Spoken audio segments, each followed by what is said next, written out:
কখনো কখনো আমাদের মনে হয় ভালোর কাল নেই।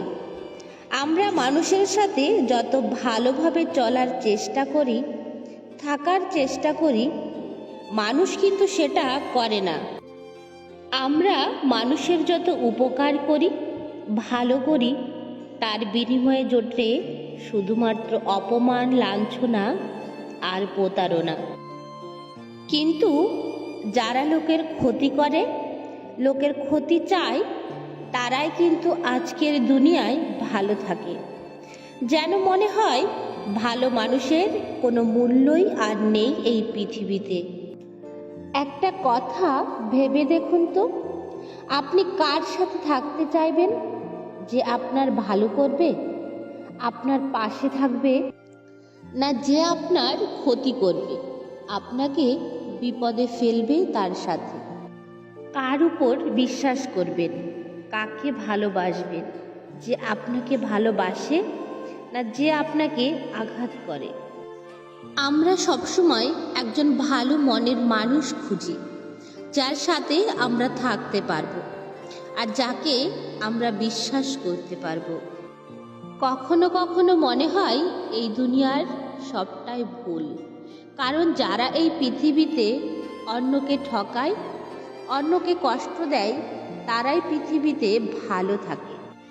প্রকৃত অর্থে যারা ভালো মানুষ হয়, তাদের জীবনে বেশি কষ্ট পেতে হয়। এক বৃদ্ধ তার 3 নাতি নাতনি নিয়ে থাকতেন এবং তিনি অনেক কষ্ট করে রোজগার করতেন এবং সেই 3 নাতি নাতনিদের তিনি মানুষ করতেন। একবার মহর্ষি নারদ স্বর্গ থেকে পৃথিবীতে আসেন এবং তিনি দেখেন যে সেই বৃদ্ধ কত কষ্ট করে তার নাতি নাতনিদের দেখভাল করছেন এবং তাদের মুখের অন্ন জোগাচ্ছেন। এটা দেখে তিনি যেমন গর্ব অনুভব করেন, তেমনি সেই বৃদ্ধকে দেখে তার খুব করুণা হয় এবং ভাবেন যে এই বৃদ্ধ বয়সেও এই মহিলার কত কষ্ট করে জীবিকা নির্বাহন করছেন এবং তার 3 নাতি নাতনিদের পালন করছেন। কিছুদিন পর মহর্ষি নারদ আবার সেই স্থানে যান এবং গিয়ে দেখেন সেই বৃদ্ধা আর নেই, তিনি মারা গেছেন। সেটা দেখে নারদ ভগবানের উপর খুব রেগে যান এবং ভাবেন যে ভগবানের কোনো বিচার নেই। এই পৃথিবীতে যাদের বেঁচে থাকার কোনো অধিকার নেই, কোনো মানে নেই, তারা বেঁচে আছে, অথচ যাদের বেঁচে থাকার কথা তাদের ভগবান তুলে দিচ্ছে। এই 3টি মেয়ের, যাদের বৃদ্ধ ঠাকুমা ছাড়া আর কেউ নেই, ভগবান তাকেই তুলে নিলেন। এখন বাচ্চাগুলো অনাথ হয়ে গেল। একটিমাত্র অবলম্বন ছিল তাদের, সেটাও আর রইল না। সেই দৃশ্য দেখে মহর্ষি নারদ খুব রেগে গেলেন এবং ভগবান শ্রী বিষ্ণুর কাছে গিয়ে বললেন, ভগবান, আপনি জগৎ সংসার ঠিকভাবে চালনা করতেই পারছেন না। চারিদিকে কি ঘটছে সেদিকেও আপনি দেখেন না। একটা বৃদ্ধ মহিলা তার নাতি নাতনিদের পালন করতেন, তিনি ছাড়া তাদের আর কেউ ছিল না, আপনি তাকেও তুলে নিলেন। অথচ যাদের জীবনের কোনো অর্থ নেই, কোনো মূল্য নেই, তারা কত দিন বাঁচে, আর যাদের বেঁচে থাকার দরকার তাদেরকে আপনি তুলে নেন। এ কেমন বিচার আপনার?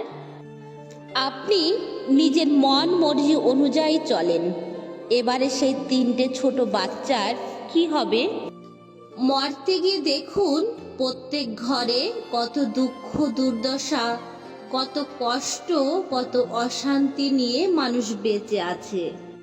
এ কথা শুনে ভগবান শ্রী বিষ্ণু মৃদু হাসলেন এবং নারদকে বললেন যে, নারদ, তুমি আমার উপর রাগ করার আগে একবার মরতে গিয়ে ওই 3টি বাচ্চা মেয়েকে দেখে।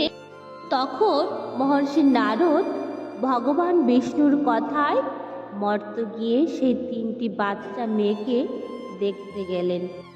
উনি সেখানে তাদেরকে দেখতে পেলেন না।